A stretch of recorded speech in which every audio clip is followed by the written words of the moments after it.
Kelly asked me at the end of the wonderful presentation on habitat whether there was too much nuts and bolts. And of course, we're talking about Word made flesh, we're talking about incarnation, and coming to this point where we're talking a lot about nuts and bolts, I think is absolutely appropriate. So thanks for helping us get there. Oh, I'm just going to begin by saying two brief things. One is that in terms of concrete ways of living this out, I think that the concrete is unique to each place, and so that will be interesting, I think, to hear from each place different ideas that have come up, and maybe the rest of us can have feedback and bounce off of the concrete ideas everybody's had after sitting and listening and talking for these days. The other thing relates to the macro level, and one of the things that I found very hopeful recently has been the movement of particularly Latino immigrants in the rallies that have been taking place around the country. And I've gone to a number of them, including one that was in Washington, and it really, it's something that people haven't been doing at that level for quite a while. There hasn't been that amount of resistance publicly to the war in Iraq.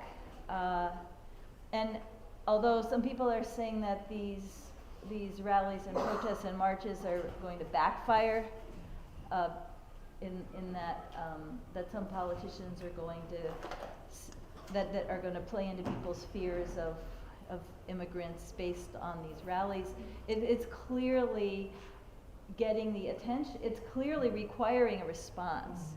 It's clearly pressing against business as usual, and I think that's very hopeful. And one of the rallies I went to in Washington, we went to the senators when they were right before they were still working on this in committee, and a number of the senators said, your presence here is really making a difference. People are really sitting up and taking notice. And so I think it is important beyond what we're doing locally to, and that's just one example that, it is making a difference, but we need to be doing that in other areas too. And before we open the floor, if I could just follow up on that a bit on the macro. I have to stand because I can't think sitting down. The analogy, people, this whole business about the principalities and powers and whether with the forces arrayed against us we can do anything. And the analogy I use to people is the analogy of the Chartist movement in Britain, which was campaigning for manhood suffrage in the 1840s. And they had a giant rally in 1840, and it was the biggest rally ever held in Britain. And tens of thousands of people came, and it absolutely poured with rain. It tipped down, and these poor sodden protesters marched up along, getting wetter and wetter and wetter, and the police dispersed them, and the whole thing just fell apart. And that was 1840. And if you'd taken them away and said, look, don't worry, in 36 years' time, all urban males over 21 will have the vote. In 40 years' time, all males, both rural and urban, will have the vote. And in 70 years' time, everybody, women and men, over 21, will have the vote. They would have laughed in your face. But that's actually what happened. And so I think we're at that kind of moment, we're in a kind of 1840s moment. And it's very difficult for us to see how things are going to change, how things are going to turn around, But it was totally impossible for those people then to see how they couldn't see that anything would change, and the forces arrayed against them of the power of the landlords and centuries of tradition and all that were there, all swept away. that's the first thing. The second thing, I think that there's an analogy between our political situation and your political situation. So our political situation is that we have three parties, they're all identical, and two of the parties, the Tory party and the Liberal party, are the product of the 17th century revolution. One originally represented the landed interest and the other the merchant interest. And then, because there was no voice for them, along came the Labour Party at the end of the 19th century, and it represented the working class. And then, after the 1970s, suddenly there was a discovery that the working class had volatilized. They didn't have any electoral power anymore. And so we now have three market-driven parties, and it doesn't matter which you vote for, you get exactly the same policies.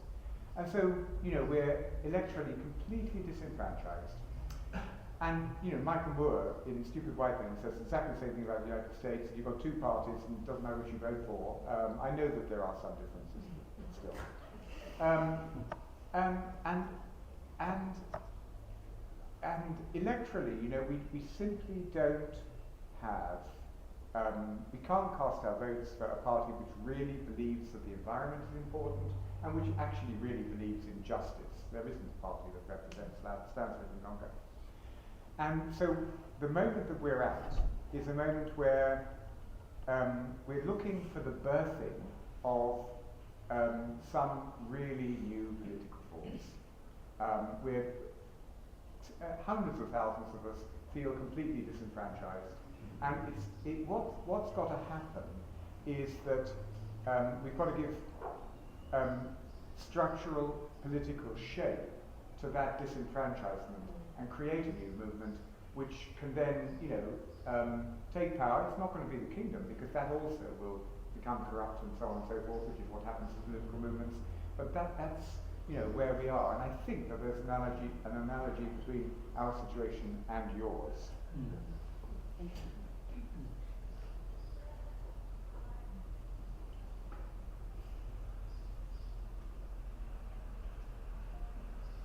There's a rabbi named Michael Lerner in this century who has written a book called The Left Hand of God, in which he is making precisely that argument. And it's a very extended argument about the need for a new spiritual vision. Neither party is addressing the real hopes and aspirations of the American people at all. And he's arguing for the responsibility of faith-based communities to be significantly engaged in helping create that new commitment. Yeah, that's Tikkun, is it? The left hand of God. Yeah. Michael Lerner. Yeah. Yeah.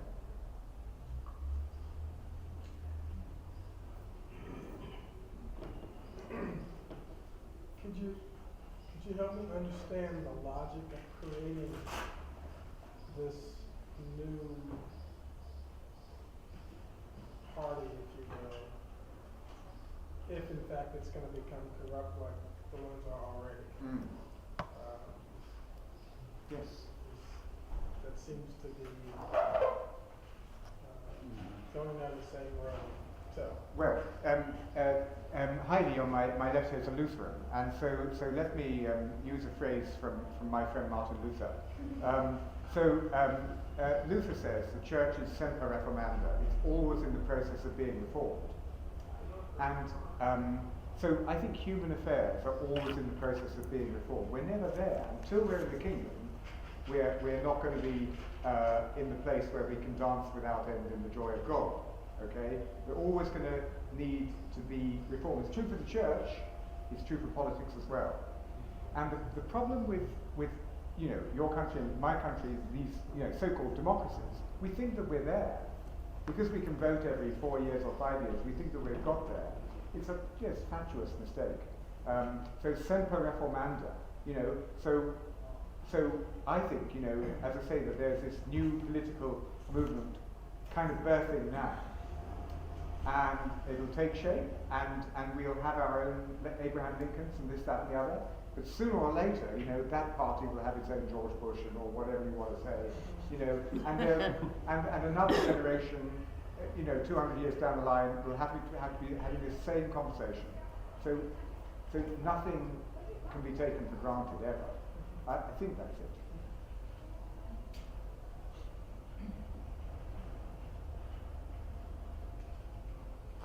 Just one thought that you raised to my mind is just when I first was being trained as an organizer, I went for a week of organizing training in Richmond, Virginia. I took the bus down there. I remember part of the history lesson they gave us was about the great movements of recent history, the Vietnam movement, the women's movement, and the civil rights movement. And their thesis was that you can't make the movement happen, but you can try to be ready to ride the wave when it comes, which I think is probably pretty good theology if you believe that God's the source of these sorts of things. Then that raises the question: how do we get ready for? You know, you read the right books, you can get together and talk about our hopes and dreams, but how can we be ready for the movement when it? What you think, what you're proposing is about to break.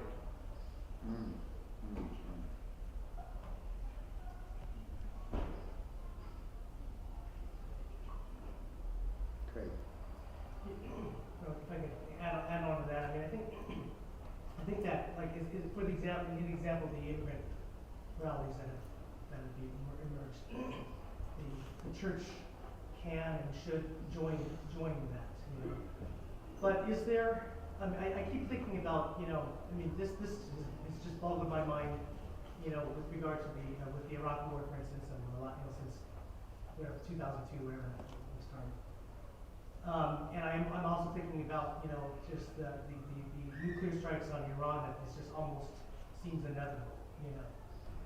And you know, and I keep trying to figure out, you know, what does it look like for the church, at least the church is paying attention, or the church is trying to be faithful. What does prophetic voice look like? You know, besides just sort of waiting to catch a wave, you know, in addition to just catching the wave, you know, what does it look like for the church to proclaim publicly and distinctly Christian proclaim in all sorts of ways? What does that look like? I mean, has there been some of that in England, or is it okay that we are just chipping away at the micro level and trying to stir up our own theological reflection amongst ourselves and being ready? I mean, are there other things that the church needs to be about? Tim, you've got a story about this. Do you want to tell your story about your biblical witness? I was a week ago in Portland, Maine, not a Bible Belt kind of place. There was a town hall meeting at the University of Southern Maine in a big town hall. 500 people came. 500 people showed up, and it's the kind of thing that anybody who wants to gets the mic for 3 minutes. So I went. I wore my collar, so they knew what I was, and I said, I simply feel compelled to be here today as a matter of conscience to testify to the witness of the Christian Scriptures relative to the issues of empire and war because of the way that they were misused in the build-up to the war. And then I said, when I read the Christian Scriptures relative to these issues, the thing that comes off the page to me is God will not be mocked. As Martin Luther King Jr. said, America, you should watch out. You better watch out because you can get too big and God will not be mocked. And God may abide empires with their hubris and their arrogance and their power and their violence and their neglect of the poor and their exploitation of the good creation. He may abide those things for a season, but his abiding that should not be interpreted as his favor or as his fighting on our side.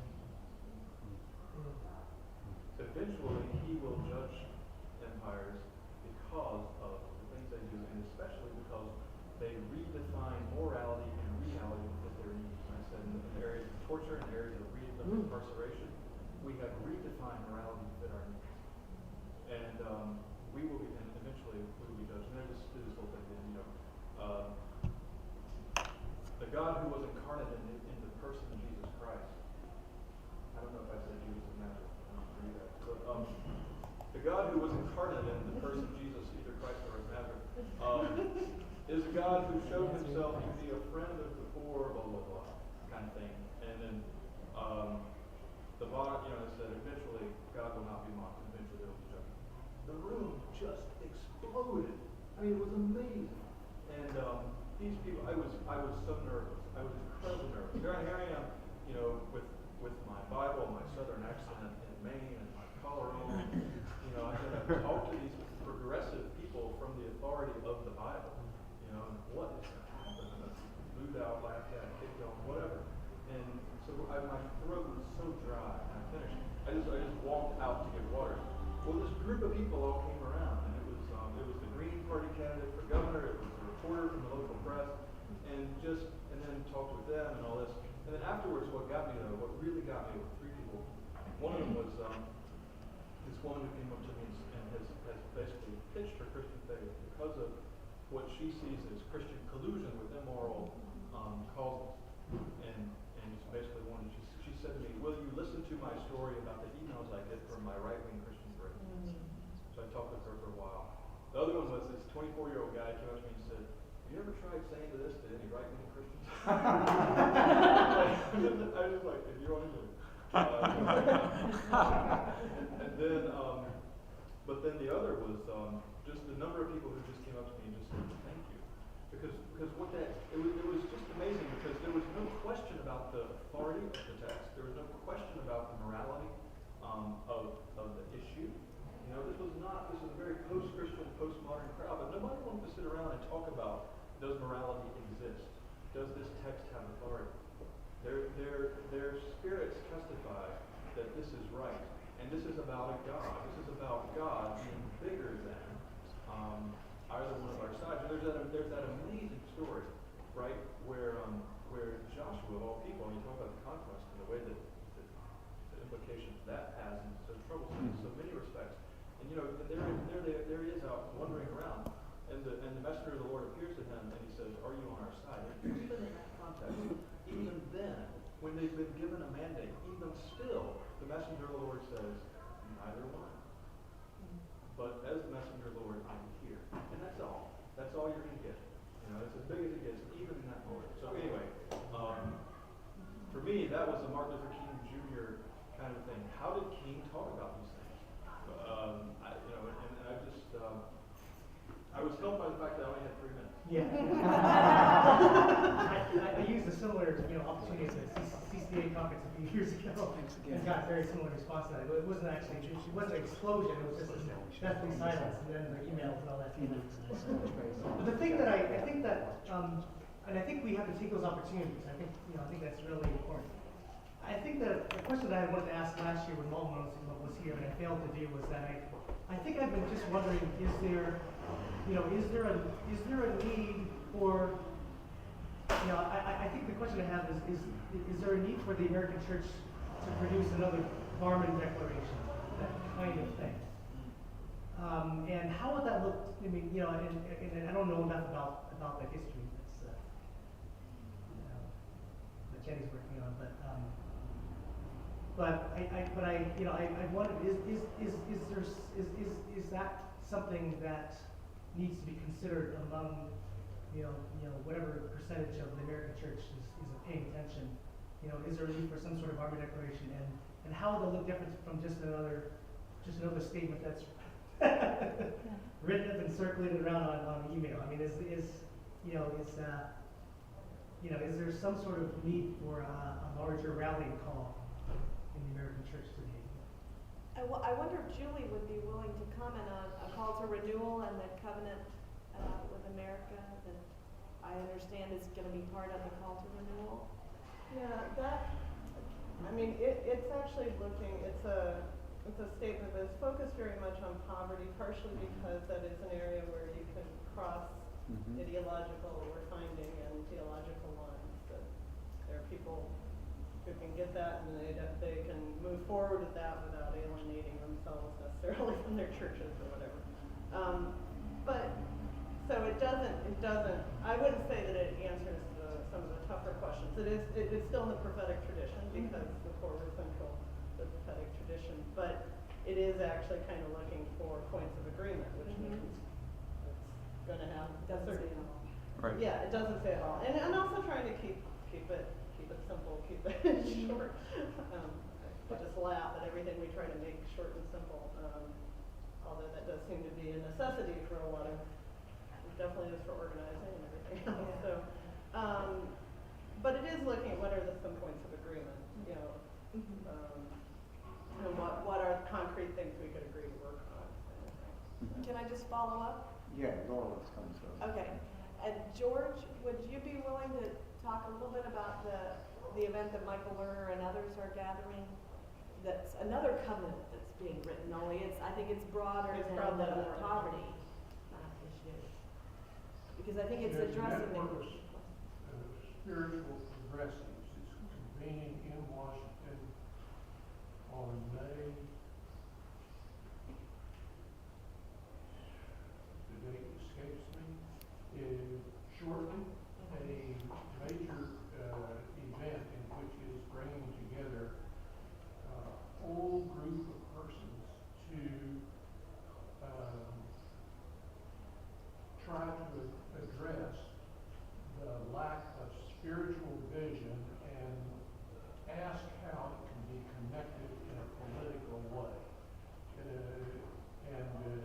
This Michael Lerner, who I referred to a little while ago, is one of the leaders who has major Protestant and Catholic leaders. Jim Wallace is involved in it. People's Diverses, Cornell West, and others like that. It is, there all kinds of workshops related to it. Very powerful event that has some promise. So you may want to put it on your screen, and if you do a Google, just do it on Network of Spiritual Progressives or something like that, and look for this conference. Most of us won't be able to be there, but I suspect it's going to be very productive, and that there will be resources that come out of it. I just wanted to notice that I think there's a lot of value in things like what Tim has done in that kind of witnessing and in creating declarations and covenants and whatever. But I still feel like part of the reason we're here is because that's not the only way to witness. And that living your life in a way that is a model for others and that reflects these values, I think is another really powerful response that we're all called to. I heard a sermon once that said that a Christian should be a person whose life makes others question. Who says, wow, why do you live like that? And so to be able to be that kind of presence and that kind of witness, I think shouldn't be ignored. If I could just, I'm just, No. I mean, no, I completely agree with that. I mean, it needs, witnesses are both embodied and proclaimed. I think it's the whole thing. The thing that's dissatisfying about both the call to renewal thing and the learner, I think is that, there's tons of ways in which we could rally around an issue. There's tons of ways that we could even rally around a social posture, But I think the word I want to pick up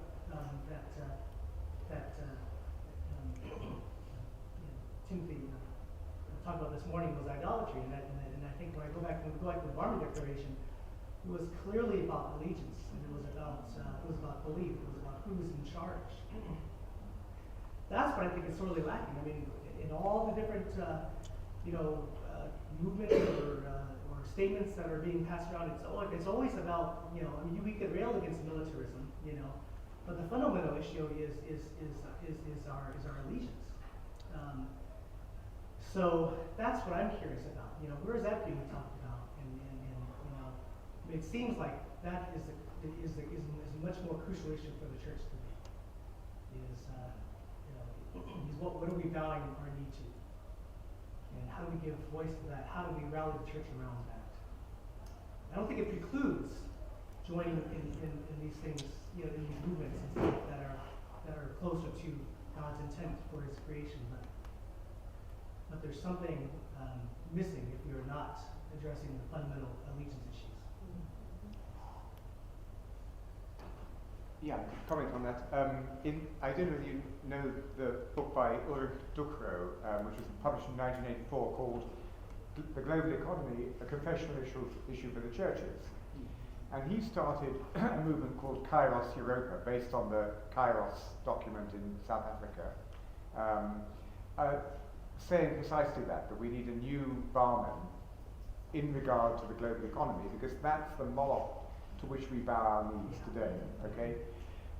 And nobody wanted to buy it. And the reason that nobody wanted to buy it is that all the churches survived because they got their money in the stock exchange. And so we've had, in the Anglican Church, for example, I mean, there's been a big thing about so-called ethical investment. I think the Church of England's money is now so-called ethically invested, but it's not without taint. And so the call to a Kairos confession is actually extremely difficult if your pastor's salaries are coming off the stock exchange. And that's, the principalities and powers, that's the kind of way that we're shackled, I was just for 3 years a canon of the local cathedral.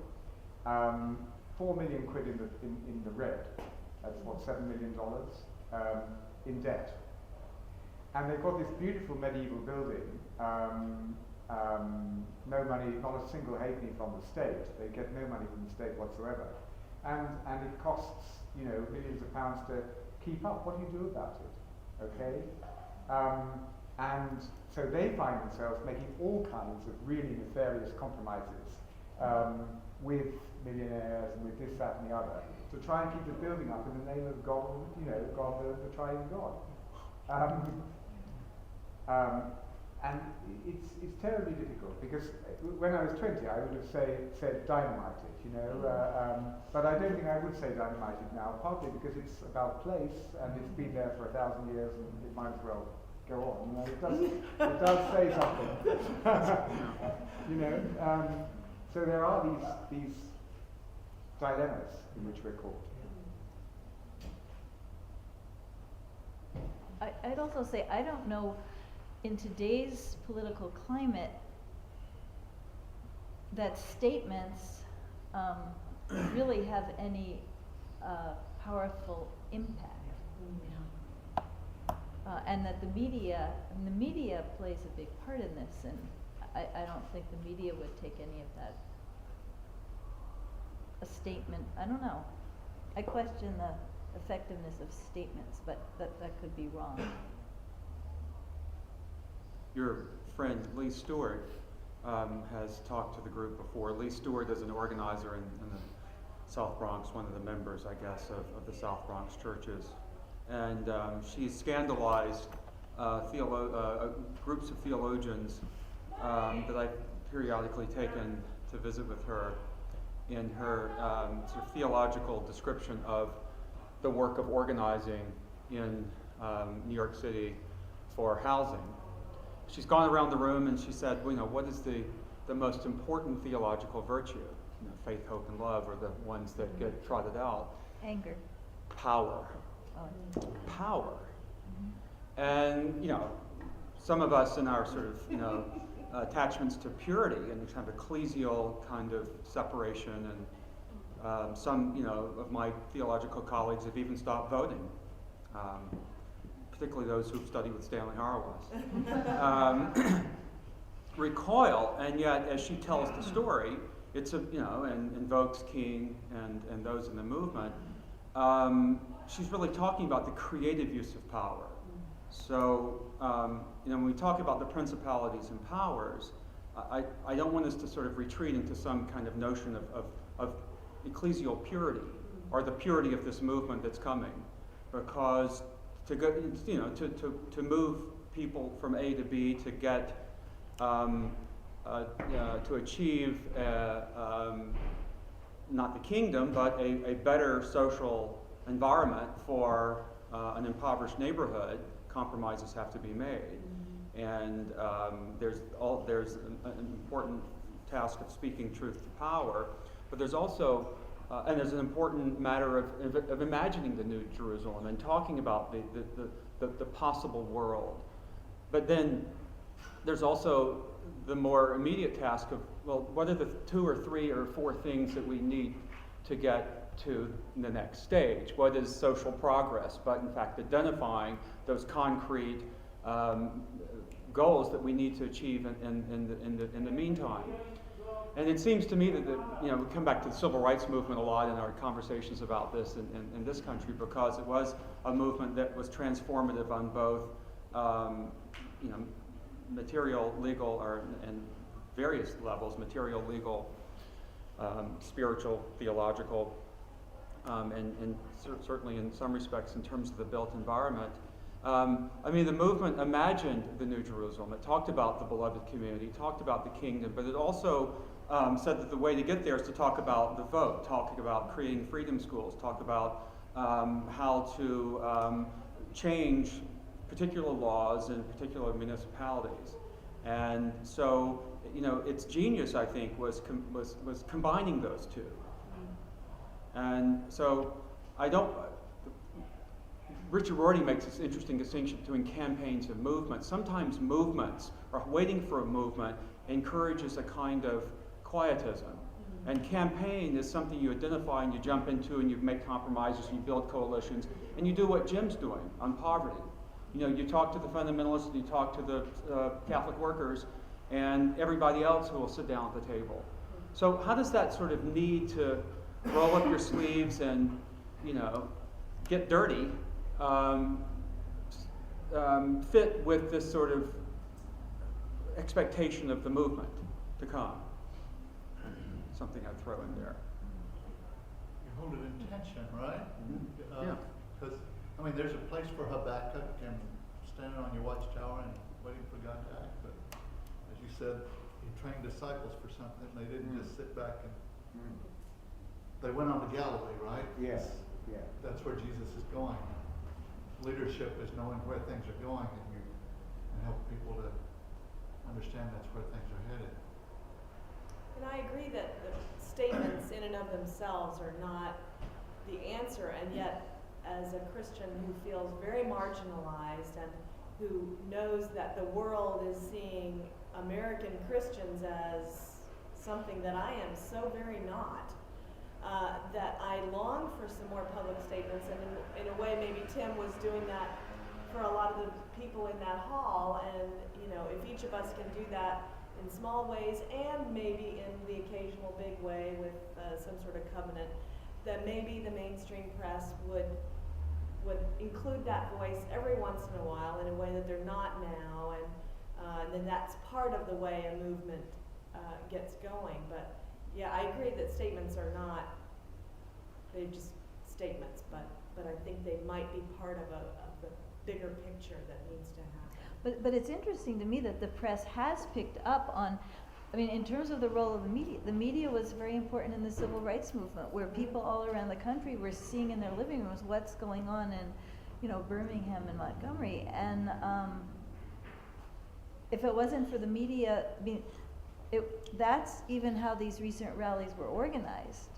It was through, in New York City and Los Angeles, the Spanish language radio stations and newspapers is what got people out. We don't, even those numbers of people aren't coming out in the streets about global warming. I feel like if there were thousands and thousands and thousands of people coming, out in the streets, then there was a statement. But the bodies were, I think the media would pay attention to that, and I think that the government would pay attention to that. And that's precisely the question of Kairos, isn't it? Yeah. But maybe part of the preparation is Isaiah 6. When Isaiah is called, the burning coal goes to his own mouth, and none of us has clean hands.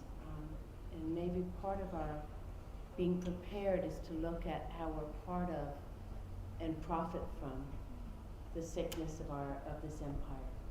And we can't ever detach ourselves from this empire because we live here. But, to find ways that we can be less a part of the sickness so that we can speak more honestly and openly. King and the leaders of the movement lived the movement. They lived as koinonia, as one people, as the beloved community. That they demonstrated it in their lives. So when you went to their homes, koinonia was happening there. And so, in some ways, we have to prayerfully seek ways to be authentic ourselves as much as we can, realizing we're always sinners and we're always tainted, but to ask God for guidance in being more of this community. And I see so many of you doing that, much more than I'm doing it. And so that when we speak, we can speak out of some sort of an honesty and a struggle, and knowing that it's a struggle for everyone, and we'll be more prepared to speak more clearly. Can I just tell a funny story? Yeah. This is a lovely story. After the First World War, there was a Christian socialist movement in Britain, which was very radical indeed, and how to communicate with people. And in those days, the evangelical church liked to give out little penny pamphlets on the street corner. So people would stand on the street corner and they give you pamphlets for a penny. And I have at home a wonderful pamphlet which this Christian socialist movement prepared called Sins and Their Cure, you see. And people would pay a penny and they would get this book called Sins and Their Cure. And when they opened it, they found the greatest sin is British imperialism. And the cure is to smash it completely. And then it went through in half a dozen pages how one ought to dismantle British imperialism. It's absolutely lovely. We've been there before. Yeah. Milana. And then Tim. Wanted to remind us that there are roots in our tradition about the importance of proclaiming, the importance of speaking the truth. And it isn't all what there is for us to do, but I wouldn't want to leave out because I'm not sure how it's going to play or that sort of thing. It's part of what we are called to do. And I'm thinking about Paul and Rhoda saying, if they have not heard, then the rest of the transformation doesn't come. We're all Mm-hmm. I think a fine way to Sorry. it's a fine way to speak to power, since we're part of this market capital beast, is to say I'm not going to spend $1.50 for a cup of coffee, or $3.50 for a smoothie, or $35 for a concert ticket. I mean, talk about speaking to your friends. Friends are sporting $70 shoes, and I've got 5 pairs of shoes already. I mean, it is such a small thing, but it's speaking from our tradition to the power. And, it's very effective. Because Tim and then Eddie. Seems to me, picking up a couple things, I really appreciate what Craig's saying a minute ago. There's a need for something that's more sort of explicitly theological about who God is and what our allegiance is, and that God is bigger than these things. Because a lot of I have a handful of friends who really want to engage in this stuff, and they look to one political side and they go, can't do the moral agenda. They look to the other one and go, can't do their spiritual lack of agenda. And there's really a need for that basic to come out. I think you were right on about it's King and the beloved community and all that happened there where they brought them together. It's the difference between, I was at a rally for immigration and one of the speakers said, what we need is to have an imagination for this country.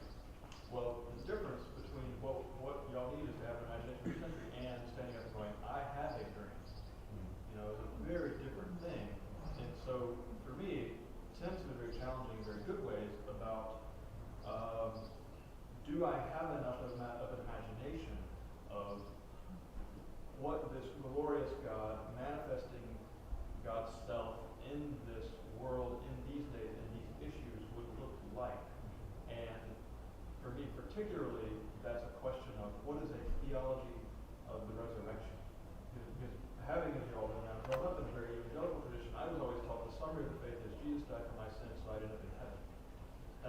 crucifixion and escapism summarize theology.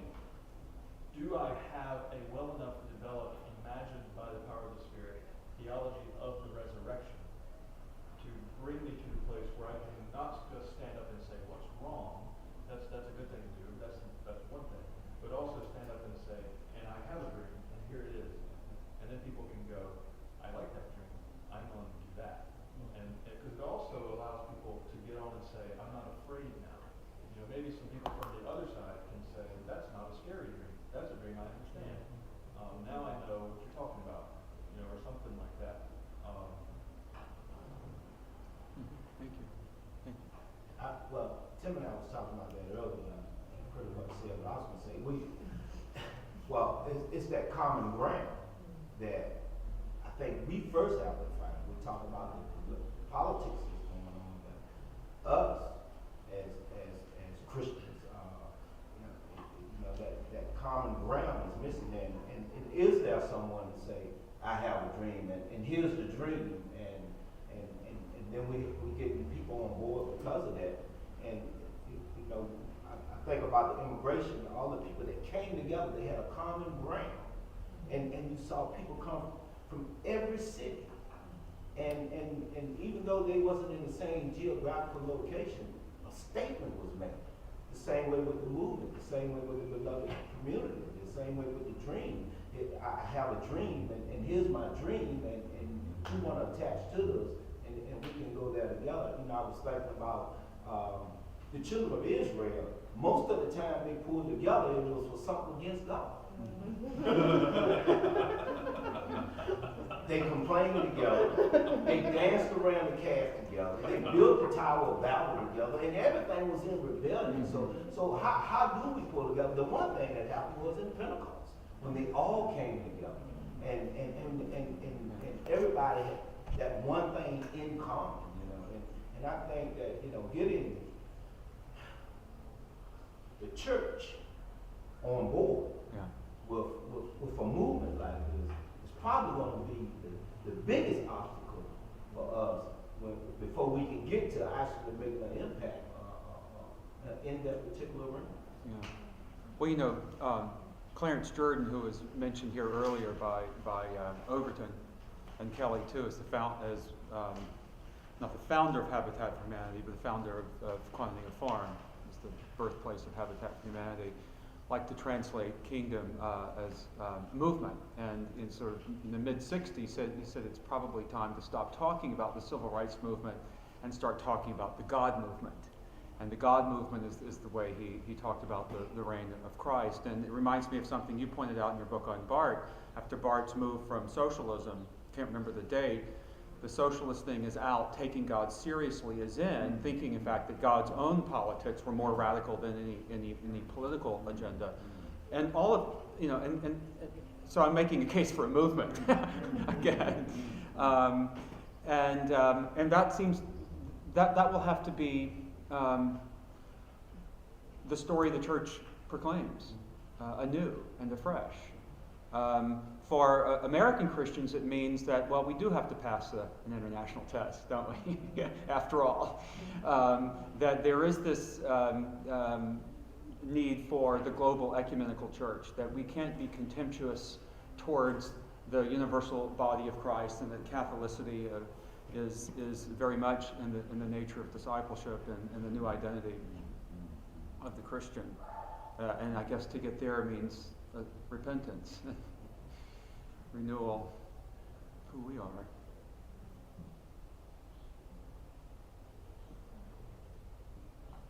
But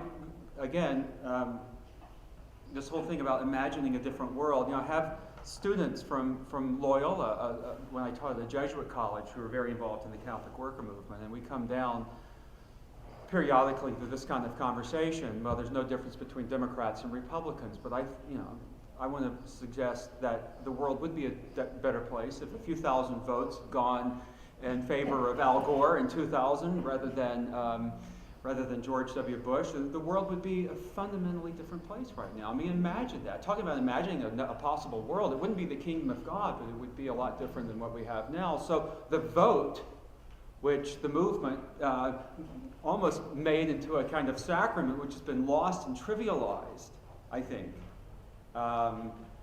has the power to change mass structures. And I want to, as an old kind of yellow dog liberal, make that case.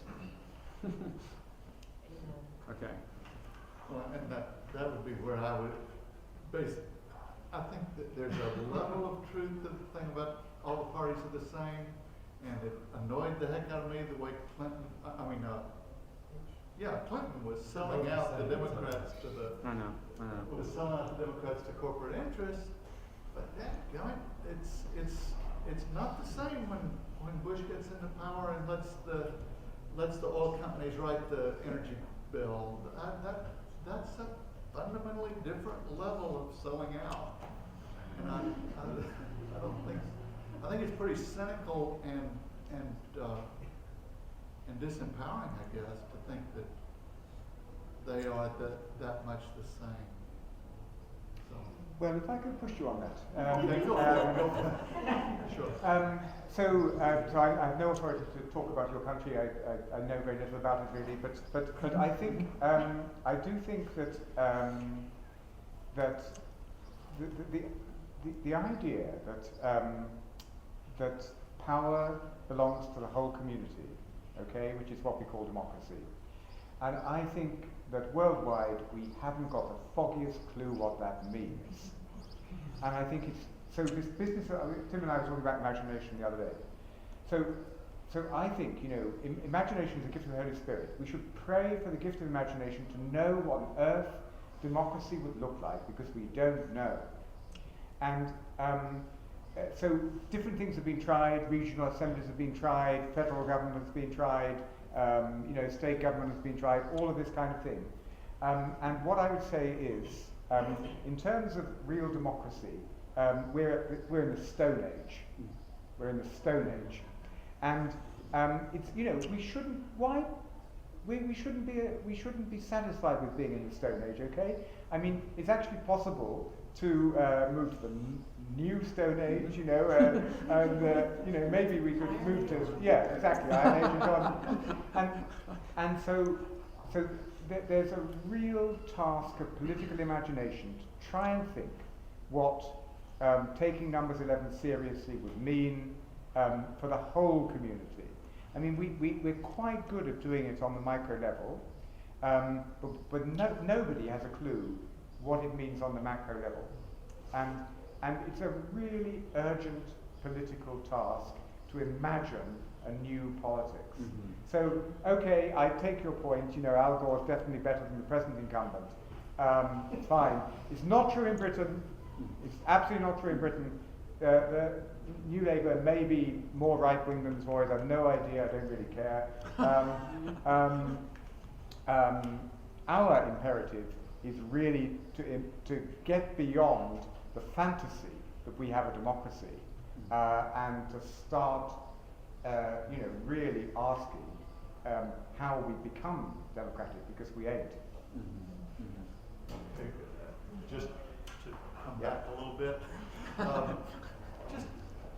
I think that's a great project, and somebody needs to do that, and then somebody's also got to be practitioners at the same time. Sure. And I'm ready to look for the grand vision and read your book on it, but in the meantime, we know that selling out to the highest bidder, are the campaign contributions, the way everything about our political parties is being sold, that's got to be stopped, and there's work to do on that. Sure. And there is the other thing that is a huge difference from when I first went to Bread for the World in the early 80s, and we thought it was absolutely awful what Ronald Reagan was doing, and we just wanted to put a stop to the expansion of our homeless population through his policies. But can we just stop?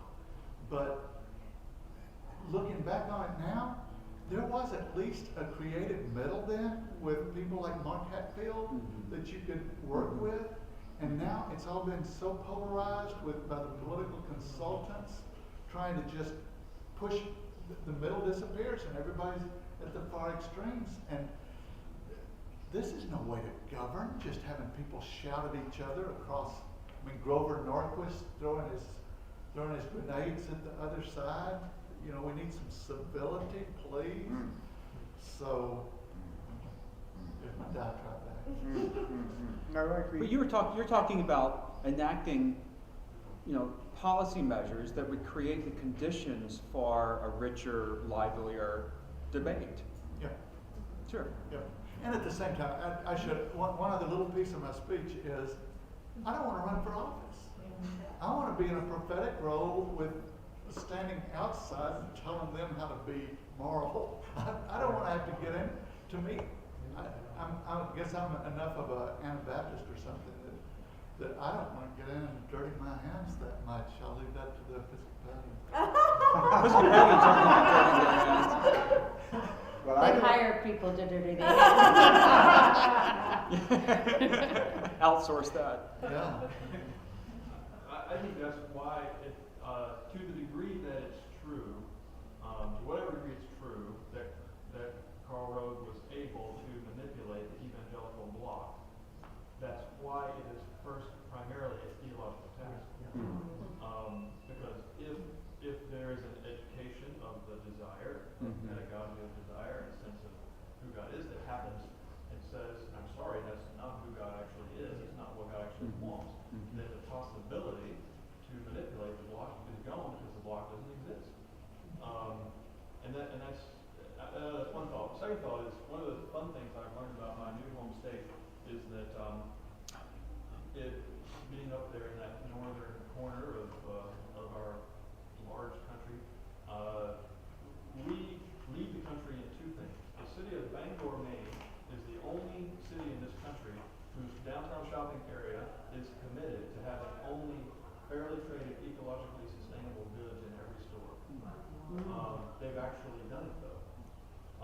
And the second thing, which we lead our country, is more relevant, and that is we're the first state, as I understand it, to have a policy whereby there's a state-sponsored public pool of campaign fund money.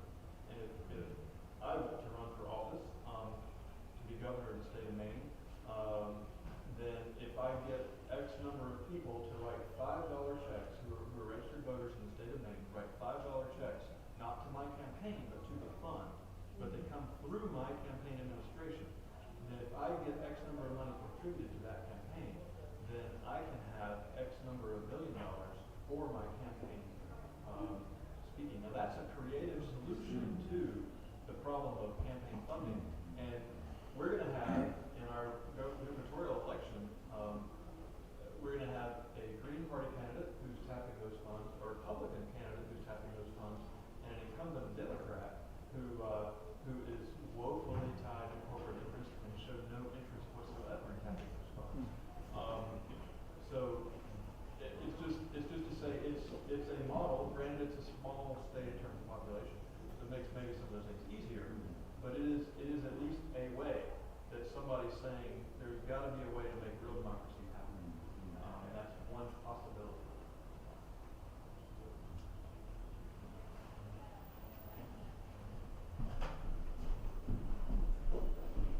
See, I guess I would love to hear more things like this. I don't know. I feel like we've sort of talked about kind of what we're fighting against, but I guess I really enjoy hearing more particulars. I mean, like for example, if we heard someone who has thought of something creative to do with their investments besides putting it in the stock market, I'd like to hear that.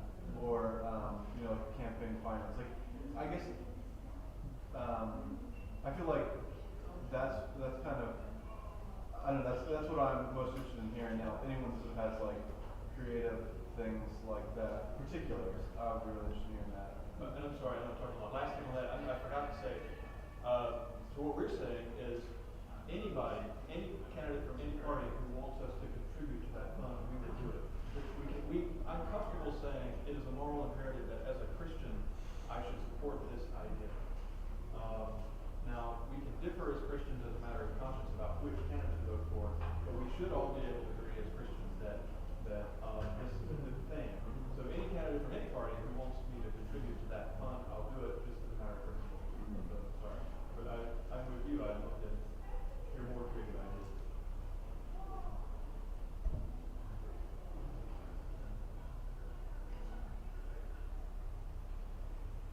I said that one example because I actually really am interested because I've had the thought that I would really like to kind of have some idea where my investments are going, and especially I would like it to be local rather than supporting these things that are destroying everything I love. But I was talking to a Christian financial counselor in the area, and it didn't seem like there was many sort of like options for investing locally. And I mean, besides things that would take me to have a part-time job and be able to basically start a business, or I'm not sure exactly, but something that I don't have the time for. Has anyone tried to invest locally, or? I've got something that just a different kind of investment tool that is kind of new on the internet. That could be I don't know if this one is more national or internationally, but it's called Prosper.com. It's a new way to it's kind of like an eBay for loans, where local people will say like, well, I need $10,000 to pay off educational debt. I need this or that and the other, and then you can start an account and fund an account, and then basically place bids and saying, I'll put $50 towards this guy's loan. And so it's a way to kind of almost microcredit through the internet that you who you're investing in, and you set the rate of returns you're willing to accept based on their credit rating. And so it's kind of that way you know where your investment dollars are going to, and you'll know what your likely rate of return will be. And so that's kind of that's a national concept that's just kind of taking off. That may be something that could be eventually done on a more local scale, on a more that type of scale, so that you know where your money is that you're investing. You can still get the 10 to 15% rate of return. But there's no built-in system. As everything is a risk, but if they default on their loan.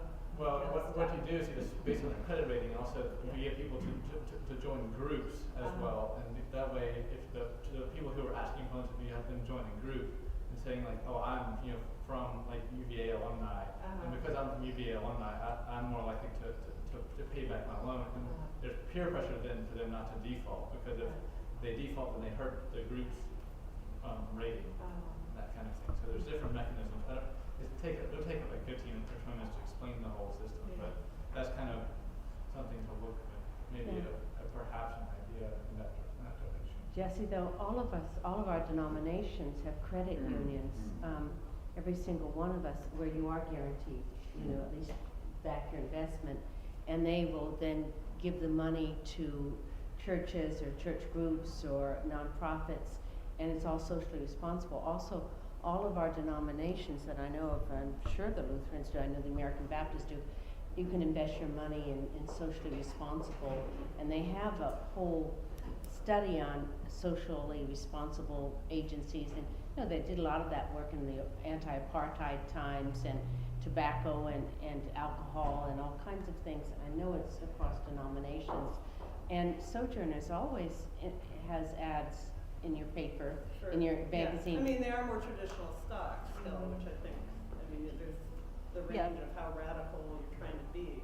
But yeah, there are more and more funds that do some level, and some of them, if you're willing to get a lower rate of return, then they actually have pretty stringent standards. Yeah, I mean, your financial advisor, as mine has, with the little bit of money we have, has said, well, I don't really think that's a good idea, because you won't make that much money, you won't make as much money, but, you can't serve two masters. Which master are you serving? And, that's the real decision. But there are a lot of I read about them all the time in your magazine. Well, and we did run an article recently about a community-based credit union somewhere in New England, and I'm totally, because my mind just erases everything that I've just edited, I can't give you a detail off the top of my head, but it was founded by a town, by people in a town, and it specifically focuses on local investment and loans to people who would normally be able to get loans, some microcredit, some business investment, some personal.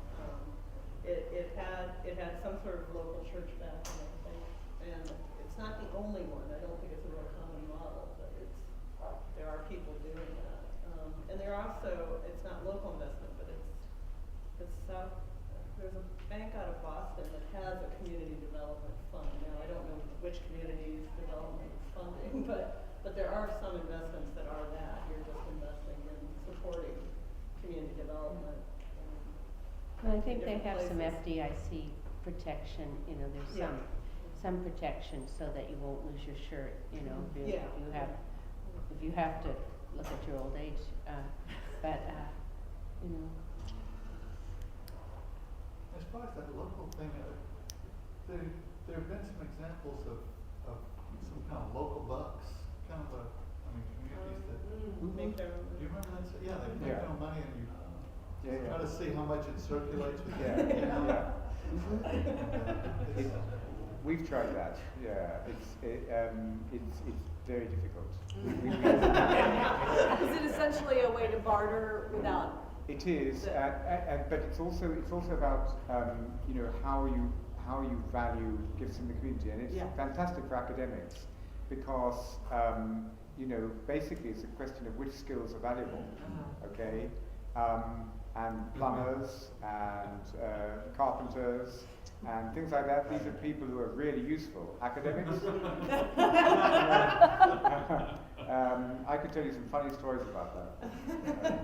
What's the, I don't know if you've heard about this. How does it work?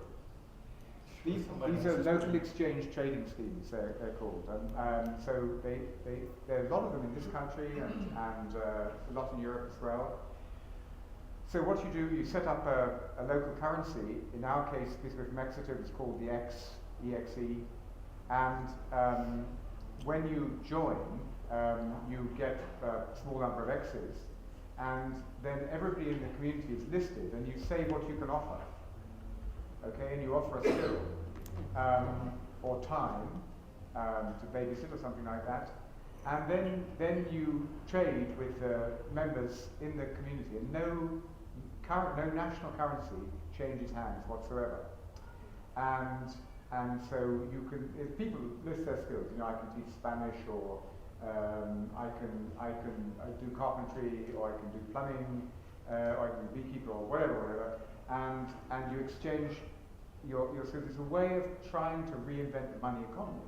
It's a good idea, but so it does completely reinvent the value of what people are paid for, and so suddenly the world where these kind of skills are really useful disappears, and skills where people can knock a nail in straight becomes really valuable. So that's a good thing. But then you begin to realize why we've got where we've got, because how do you stop people exploiting you and all of that sort of. What do you mean? Like, what's an example?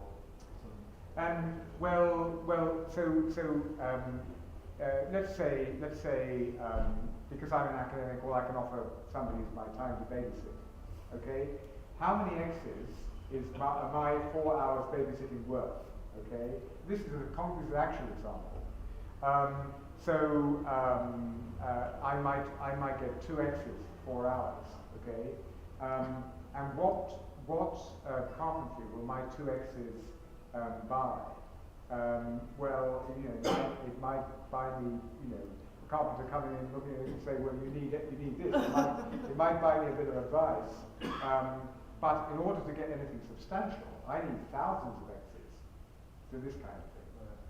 So it's very helpful in forcing you to think from the ground up what money is all about and what it's for. And it's a way of trying to circumvent the money economy. I think that would be maybe I don't know. I was just thinking how beautiful that might be if I sort of started to do that with my friends. Even just a small group of people where we just kind of for the fun of it, did something like that, and then it might because there's that relationship, and you might avoid professors not having a living wage expenses. Yeah.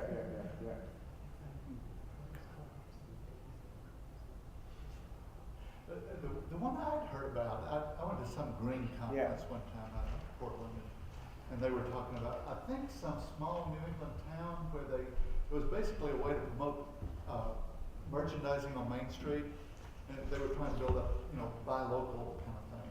So this was to, your cup of coffee and your gift buying and your book buying and all that. You wanted to see how much this, you know, this Bangor dollar circulates in our downtown Main Street. So that kind of thing, you know, if you had some little outlying village that wanted to try to get folks to buy local instead of going into Charlottesville or something, do something like that. I mean, while we're on money, if I could say what we heard this afternoon about Habitat is also profoundly undermining of the money economy, because most money today doesn't represent goods and services. It actually represents debt. And the you know, I don't know how many of you have mortgages, but you know, in our country, lots of people have mortgages. And if you take out a mortgage for, I don't know, $100,000, let's say, or $200,000, what happens is that then becomes money in the bank. It didn't exist before, but it suddenly becomes money. Right. Now, if you've got Habitat working like this, it actually starts to subvert the whole, you know, banking economy. And if it became major, you know, the banks would be really worried. Right. Now, you know, the word mortgage means grip of death, and it does. And so you know, millions and millions of our fellow citizens are caught in the grip of death. So they earn whatever they earn, and the mortgage payment has to be in, and it might be a third of their salary or even half of their salary or whatever.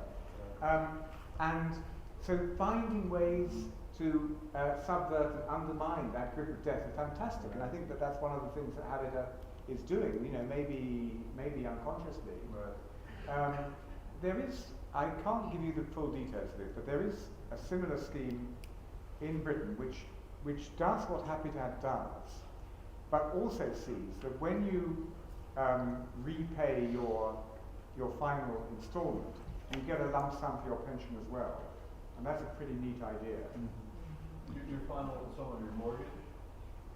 When you've repaid your mortgage, whenever, 65 or something, you get a lump sum which is there for your retirement. Okay. So, and that's a thing that, because pension funds disappeared, people are pretty worried about. Thank you. Thanks so much.